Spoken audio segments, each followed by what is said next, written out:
Today I'm going to speak about dreams. How many of you have ever had a dream of becoming someone or something? How many of you have touched your dreams, have actually put your hand on? That's pretty good. So we know that in order to do those things, I learned that you have to use your mind and your heart working together. And how I learned that from a lot of the rejections that I was getting. Because a lot of people don't believe in you doesn't mean that them not believing in you would keep you from getting to where you believe in you lies within you. Because it comes within you what you believe that makes others that don't believe in you believe in you. I say that to say because I was born the baby of 7, and my mom at the time when they had me, the doctors right away said, your daughter's not going to walk. You know, that was his vision. Not looking at me and, okay, so I just went on and grew. And I never let anything someone say about me. The teachers told me I would never spell good. I wasn't a good speller. So I went home and I studied words. I love words. I love reading. So I conquered that. I showed them, yes, I will be a good speller. I started winning spelling bees. So I conquered that, okay? Just because she said I'm not a good speller, I'm going to show her I can spell. So I started studying words. Just like with speaking, I'm not a good speaker, but I know I can talk. And I know a lot of things I say rattle on, it don't make a lot of sense. But I know that this is something that I want to do. So what you guys think about me is not going to shut me down for wanting to speak. Yes. I'm going to stand here and continue to speak and continue to try to give my best. So those are things that I had put sagacity into, meaning my mind. And I put my mind into it, and I let my heart feel what my mind feels. And I said, I'm going to stand up here and I'm going to give a speech. And a speech today is my dreams. My dreams is to overcome things that people told me I could not do. And that's why I'm standing here today. I also touched other dreams. As a child, I watched my mom struggle.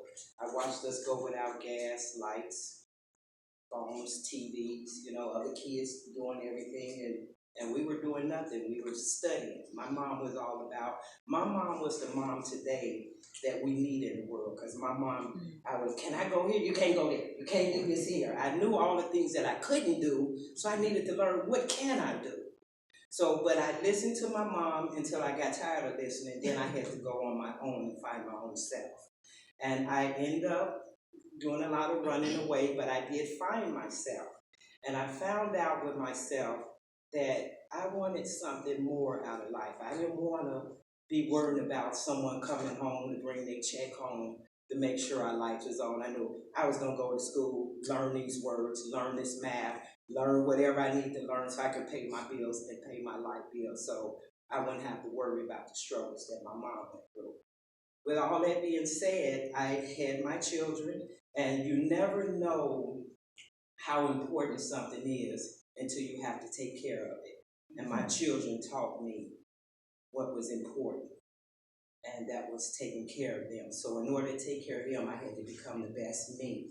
And when I became the best me, I became the best mother. I did the same things my mom did. They wanted to spend nights at their friend's house. No, you can't spend nights at your friend's house. When you sleep, you sleep. I mean, you could go over there and stay to 7, 8 o'clock, but you're going to come home tonight and go to bed in your bed.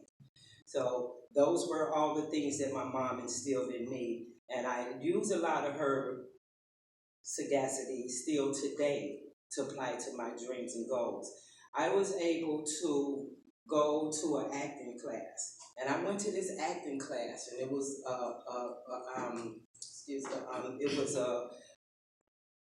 an independent forum where all independent people making their own movies, and everybody was doing things, and I'm like, oh my God, this is where I want to be. So I joined this club, and they was making movies, and I was there learning things. They gave me this monologue, and this monologue, I looked at this monologue, and I'm like, okay, I can do this. And as monologue read, I have no way of understanding what this world wants from me. I've given everything I can, and it just keeps taking and taking. And I'm reading this monologue, and I'm like, this is really me, right? So I'm like, this wasn't hard at all. So I'm sitting there and I'm looking at everybody while I'm giving them this monologue, and everybody looking at me. And I'm like, I have no idea what this world wants from me, but I knew what I wanted to give the world. So the summer went by, they cast 27 movies. Not one person cast me in a movie. Not one person wanted me to hold a light. Not one person even wanted me on their set, right? So I'm like, okay. So I decided to resign, and I resigned, and I did a resignation, and then I had a heart attack because I gave up something that I loved. And meaning I was dying because I wasn't doing what I loved. And I gave up that, and I went back to the internet, and I found another place, and they gave me an opportunity, and they said, call this lady. And I had never gave up on myself, but I knew I wanted to act, and I called the lady, and I said, I'm in a hospital, I'm dying, but I need to act. And she said, well, you can come to this club and we'll see what we do. And I got out, I signed myself out of hospital, and I went to this young lady, and we sat and we had lunch, and she said she had already cast for her role, but she would allow me to speak and do whatever I wanted to do in the role. I was cast as a homeless person. So I went home, I'm riding the bus, I'm reading the script. Here you go, it's me again. I'm like, everything in the script was me. So I had 24 hours to learn the script. I got on the set the next day. No, before I could get there, she called me because I had started praying for her lead person for something to happen to her. No death. And she called me and she said, how would you like that lead role? I said, well, I thought it had already been booked. She said, well, it's open and we like to offer it to you. And she called me, and in 2014, Las Vegas, Nevada, live, Las Vegas first Black Film Festival. I started an opening featured film for Las Vegas first Black Film Festival, 2014, 15, and 16. I touched my dreams. And it was all my sagacity and my wisdom, knowing that I can do all things within me, my mind and my heart working together. Those are where your dreams lie, right here, right here. That's my song.